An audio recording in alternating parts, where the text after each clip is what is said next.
Hello, everyone. Welcome back to another edition of StarSound Speaks. This is your host, Irlianna of StarSound Astrology. So, hello, everyone. Today we're going to talk about Mars in Taurus, Mars in the sign of Taurus, and what that looks like and what we can expect. And it's just the generic information that kind of gives us some good stuff to work with.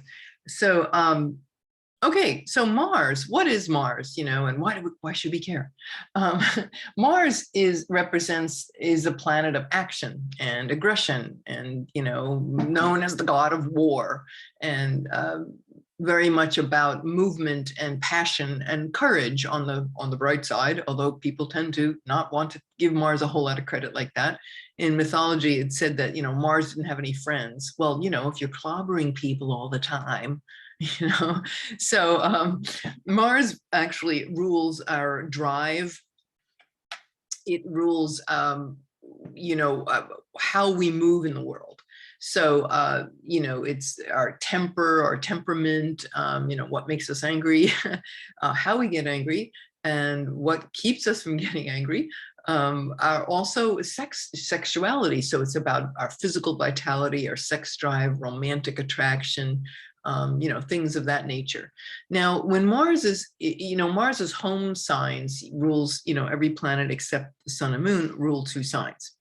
So Mars rules Aries, and he also rules Scorpio. So those are in domicile. When he's in domicile, he's very at home with the underworld.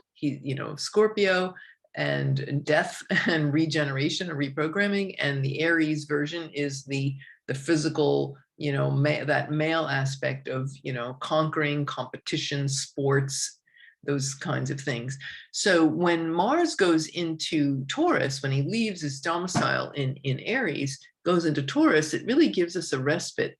Now, that is not a place where Mars, the archetype of Mars works best, so it likes hot and fiery or stagnant, still, dark, deep water of Scorpio. So when he's in the very comfortable earthy sign of Taurus, he's considered in detriment.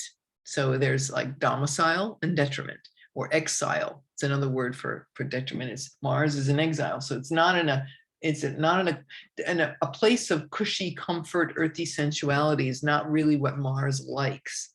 But, I've really come to see very strongly that, yes, there are negative, difficult qualities around a planet in detriment, but there's also good things that come out of it that really move us into a direction of where we can see this empowering us.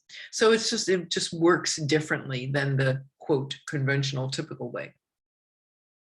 So when you think about the fact that once it leaves Aries, and it usually takes around 6 weeks to go through any sign, except when every 2 years it'll stop and go retrograde, and then it takes longer. It could take 6 or 8 months in that sign by the time it goes back and forth.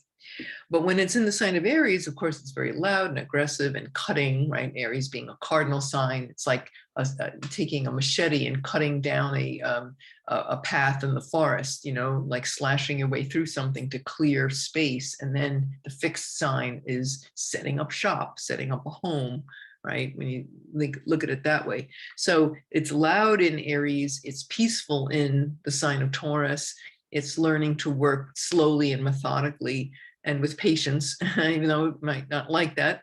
And then it gets busy again when it moves into Gemini. So it's kind of like, we can look at it that way, and it's, wow, it's a nice respite, because we can't be, our drive, our yang energy can't be on all the time. There has to be that cosmic flow and ebb and flow of nature. So Mars in Taurus is all about, you think of like the rabbit and the hare, slow and steady wins the race. So Mars has to go slow, has to go steady, has to be patient, determined, persistent. It's not that flare of energy or anger or impulse or that just blows like a flamethrower, that blows a flame out and then is out, right? It's like a slow, steady burn. When you think about when in 2018, when Uranus entered the sign of Taurus, right? It's a very, very earthy sign, and Uranus is about catastrophe. Well, in the sign of Taurus, it hit the earth. And because Taurus is it's a very slow, steady, it's that earth sign. The burn, if you remember, the lava flowed for months. It flowed for, I think, a good 3 months before it stopped. So that's that slow, steady, plodding character or quality to Taurus. So when Mars is in that sign, it has that slow, plodding, steady rhythm. And it also is about it's like, if you know people with Mars and Taurus, it's like they're slow to start, but then they get on a roll. So if you think like a locomotive, if you ever seen an old-fashioned locomotive, you see those wheels like chung, chung, chung, chung, right? It takes forever to get rolling, but little by little, it starts to pick up steam. And then once it's going, it's going.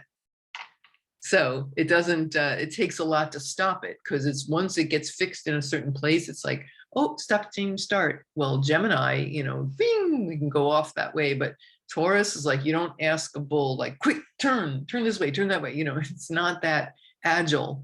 And so pivoting, people with Mars and Taurus sometimes find it hard to pivot, stop, change, start. It's a challenge for them. They have to really work that and manage it, pivoting quickly, right? So the slow, steady locomotive, the reliable, salt of the earth, reliable, all those Taurian qualities of being stable and reliable and practical are all come to the fore with Mars, the planet of action, in that sign. I think too, because Venus rules Taurus, this is about using, we get things done using connections and collaborations with others. We get things done with social graces. So he has to learn to have manners and behave himself, right? I would say too, with Venus ruling, this is the sensual side of Venus in Taurus. Venus in the air sign of Libra, different expression, more intellectual air. But Venus in the earth sign is about the earth. Touch the earth, smell the flowers, feel the soft rose petals, take mud baths. It's all that deep, intense body connection with the earth. So that's what Mars in Taurus experiences, right? So it's all about smelling, take time to smell the roses, slow down, be patient, connect with the earth, feel your body, delight in the senses, delight in food, right? Taurus, you think about food. So, chowing down some really good, delicious gourmet food, very comforting. I would say too, working with others and collaborating is always a keynote, because Venus is about social collaboration and harmony, bringing people together. So if you think about, Madonna has Mars and Taurus, and when you look at all the people that she has collaborated with, yeah, she's certainly her own person when it comes to her own songs and such, but she's collaborated with so many people, Beyonce, and then Maluma, the Colombian singer Maluma. Oh gosh, goes on and on. Did she sing with Lady Gaga? She just, so many through the years. Again, there's just a quick example of people with Mars, with Mars and Taurus, but it's the collaboration and working with others. I would say too, when I think about the creative collaborations, so it's the greatest work and productivity can come from working together with others, and for the purpose of something bigger than just oneself. I would, what's good things to do with Mars, and when Mars is in the sign of Taurus, or if you natally have Mars in Taurus? Well, collaborating with others on like food-based or earth-based ventures, like environmental groups, or perhaps like a farmer's co-op or farmer's market.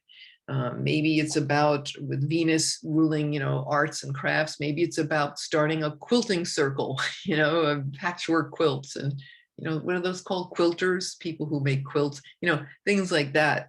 I would say music certainly too, music takes stress off, the stressful, when we are burnt out, what can connect us? The earth and music and food. sensual things. Sex, you know, sex can heal, very, very much so. I think the things that we want to look at in terms of what's, you know, so that's, you know, what's good about it is that it can reconnect us with the earth and gives us that break before it speeds off in another sign into the next, you know, the air sign of Gemini. But you also want to be, you know, the drawback is where you want to manage when Mars is in the sign of Taurus, or if you natally have Mars in Taurus, you want to be aware of getting too stuck and too comfortable and too stubborn and fixed, where it's not easy to pivot fast, have to make a, you know, fast change, get out of the house, you know, kind of thing. You really got to work at that. I would think too, you know, I think whoever invented the snooze alarm, they must have had Mars and Taurus. You know, it's like, hit that button. I don't want to move. I want to get up slowly. I don't want to be shot out of bed like a cannon, right? So that's gonna be a Mars snooze alarm. We want to hit the snooze alarm when Mars is in Taurus. But like I said, you know, by avoiding too much comfort and stubbornness, we can certainly get a lot done and be very productive over long periods of time, getting things done, sticking to it, perhaps a difficult project. Slow, sensual, steady. So I want to just wrap this up by saying that, you know, what's some cool thing? Well, music, for one thing, is, you know, what kind of music would be very inspiring? Well, I would think like, you know, for an RX, if we're burnt out and we need to take care of ourselves, when Mars is in Taurus, drums, drum beats, something very earthy and sensual like drum beats or didgeridoos, an Aboriginal instrument from Australia. So it brings us into this deep, deep connected state with the earth. When I think about especially like native instruments, you know, that are made out of, you know, gourds, and the stem of a century plant is what the didge is made out of, and drums, and, you know, drum hides, and tribal drumming, and, you know, mud bats, you know, that's all very Marsy, Taurusy. So those are great RXs. One of my favorite, I love Gabrielle Roth and The Mirrors. She's got some great, she's no longer on the earth plane, I think she left the earth plane. But anyway, no matter, her music is very much available, awesome drumming. So African drumming, Gabrielle Roth drumming, all of those things, djembe drums, you know, they're just so great, great healing agents. My favorite, one of my favorite Jayutal tunes, great kirtan artist, is it's called Primordial Swamp Beat. And I'm like, oh my God, that's like so Mars and Taurus. And you can, I will put the link below for you guys, but it's from his album called Roots Rock Rama, exclamation point. So yeah, it's a really great sensual, you know, with the beat, and he's very much world music. He combines world music, fusion, reggae, and everything just beautifully woven. So that's a great example of a Mars and Taurus kind of soundtrack, Primordial Swamp Beat. All right, so that's all I got for you, and I hope you've enjoyed that quick little walk through Mars and Taurus, you know, and how to, as you know, how to deal with the Mars and Taurus. Be patient. They're moving as fast as they can, but they definitely remind us to slow down and smell the flowers, right? Anyway, yeah, that's all for today, and I hope you enjoy this. And please do like, share, subscribe if you've enjoyed this content. I love hearing your, if you have natal Mars and Taurus, we'd love to hear from you, or how you're experiencing Mars and Taurus transits, or when you have. And yeah, we'll just keep on chatting away. All right, take care, have a great one, and we'll see you soon. This is Irlianna StarSound Speaks, StarSoundastrology.com. Thank you all for listening. Namaste.